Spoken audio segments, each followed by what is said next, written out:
কি নাম আপোনাৰ? মোৰ নাম ৰুহুল ইছলাম। ঘৰ ক'ত? গড় উদালি তিনিআলি, গাঁৱৰ নাম দক্ষিণ বৰদলৈ পথাৰ। ক'ত কি হৈছিলে? আমি হোজাইৰ পৰা মই আৰু মোৰ দাদা হোজাইৰ পৰা মানে ঘৰলৈ গৈ আছিলোঁ তিনিআলিলৈ। তেতিয়া মণিপুৰী বস্তুটো পোৱাৰ লগে লগে মই মানে ৰাতিপুৱাৰ পৰা একো খোৱা নাই আৰু মোৰ মানে ডায়েবেটিছ বেমাৰ হয়। তো মই তেওঁক ক'লোঁ যে কিবা এটা খাই লওঁ ইয়াত সোমাই। তেওঁ ক'লে ঠিক আছে। এই মা কালী ধাবাৰ ওচৰত যিটো লগতেই মানে লাগি আছে, যিটো নতুন এটা ধাবা খুলিছে, তাত সোমালোঁ। মই তেওঁক ক'লোঁ যে দাদা আমাক ৰুটি দিয়ক আৰু চব্জি তব্জি কি আছে এইবিলাক দিয়ক। কওঁতে শুনো বাহিৰত কিবা পূৰা একেবাৰে হাই হুলস্থল। এতিয়া মই ওলাই গৈ দেখিলোঁ মা কালী ধাবাৰ এই নয়ন বুলি যিজন কেছত বহা ল'ৰা আছিলে, তেওঁ কিবা চিঞৰ বাখৰ কৰি আছে আৰু তেওঁৰ মানে হোটেলৰ যিখিনি বাকী ষ্টাফ আছিল চব পূৰা গৰম। তেতিয়া মই ইয়াৰ পৰা তেওঁৰ হোটেললৈকে গ'লোঁ, তেওঁ ওলাই আহিছে। মই ক'লোঁ দাদা কি হ'ল? মোক ক'লে যে তহঁত মিয়াৰ বাচ্চা, তহঁতে শৃংখল চলিহাক ছাপোৰ্ট কৰ নেকি?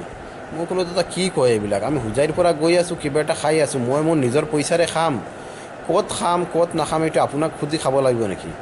এইটো কওঁতেই মোক ক'লে মিয়াৰ বাচ্চা তহঁতে শৃংখল চলিহাক ছাপোৰ্ট কৰ, কৈয়েই মানে পূৰা মোক এটেক কৰি দিলে।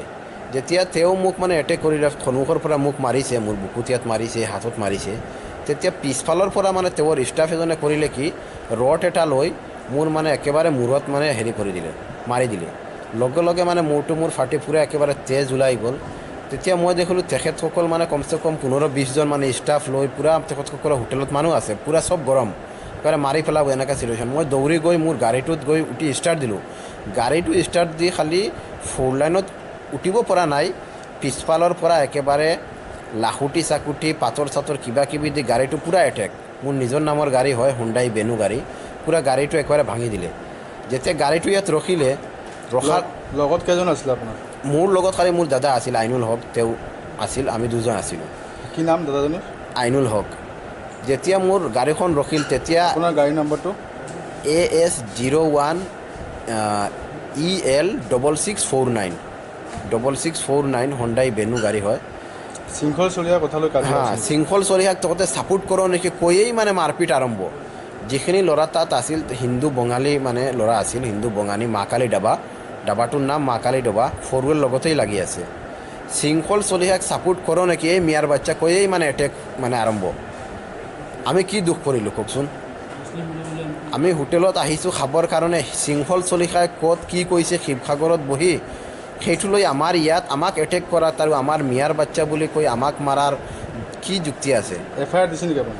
FIRটো বৰ্তমানে মোৰ দেউতা গৈছে, মোৰ বাইটি গৈছে, তেখেতসকলে FIRটো এতিয়া বৰ্তমানে দিছে।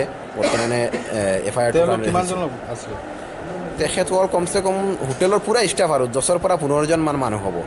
একবাৰে মানে হোটেলৰ যিখিনি মানে কুকাৰ চুকাৰ আৰু ষ্টাফ ৱেটাৰ যিখিনি হয় আৰু মেনেজাৰৰ লগত থকা 2-4টা মানুহ পূৰা চব ওলাই আহিছে, একেবাৰে হাতিয়াৰ লৈ ওলাই আহিছে। মোৰ চাওক মূৰৰ অৱস্থাটো কি হৈছে, হাতৰ অৱস্থা, বুকুৰ অৱস্থা, পূৰা একেবাৰে মাৰি পেলাব এনেকুৱা ধৰণৰ চিটুৱেশ্যন। ইয়াৰ পাছতো মই ভাবিছোঁ যে নাই আমি পলাই যাওঁগৈ। যেতিয়া মই গাড়ীটো ষ্টাৰ্ট কৰিছোঁ, মোৰ গাড়ীটো অৱস্থা এৰা নাই, গাড়ীটো পূৰা ভাঙি চুৰমাৰ কৰি দিলে। ইয়াৰ পাছত মোৰ গাড়ীত টকা আছিল, 1 লাখ টকামান আছিল মোৰ গাড়ীত, পুলিচে সেইটো তদন্ত কৰিব। 1 লাখ টকা আছিল মোৰ গাড়ীত। মই হোজাইৰ পৰা গৈ আছিলোঁ, মই এজন বিজনেছ কৰা মানুহ, নাৰ্চাৰী বিজনেছ কৰোঁ। 1 লাখ টকাটো আছেনে নাই মই এতিয়ালৈকে এইটো গম পোৱা নাই। গাড়ীটো জেগাতে পলাই মই অলপ গুচি আহিছোঁ। ইয়াৰ পাছত পুলিচ আহিছে, পুলিচে গাড়ী লৈ গৈছে।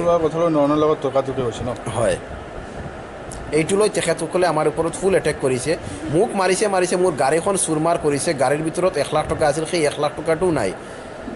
1 লাখ টকাটো ক'ত আছেনে নাই সিহঁতসকলে নিছে, পুলিচে সেইটো গম পাই যাব। কি কথা লৈ নামটো শৃংখলতা হৈছে? এইটোৱেই যে এই মিয়াৰ বাচ্চা তহঁতে শৃংখল চলিহাক ছাপোৰ্ট কৰে নেকি? মই ক'লোঁ দাদা কি কথা কয় এইবিলাক আপোনালোকে? শৃংখল চলিহা শিৱসাগৰত বহি কি কথা কৈছে, সেইটো লৈ আপোনালোকে ইয়াত কিয় কৰি আছে, জেং কৰি আছে? নাই, সেইটো কওঁতে এটেক শুৰু। আগে পিছে আহে নেকি এইটো হোটেলত? নাই, আমিতো আগে পিছে এইটো হোটেলত অহা নাই, ফাৰ্ষ্ট গৈছোঁ। ঠিক আছে।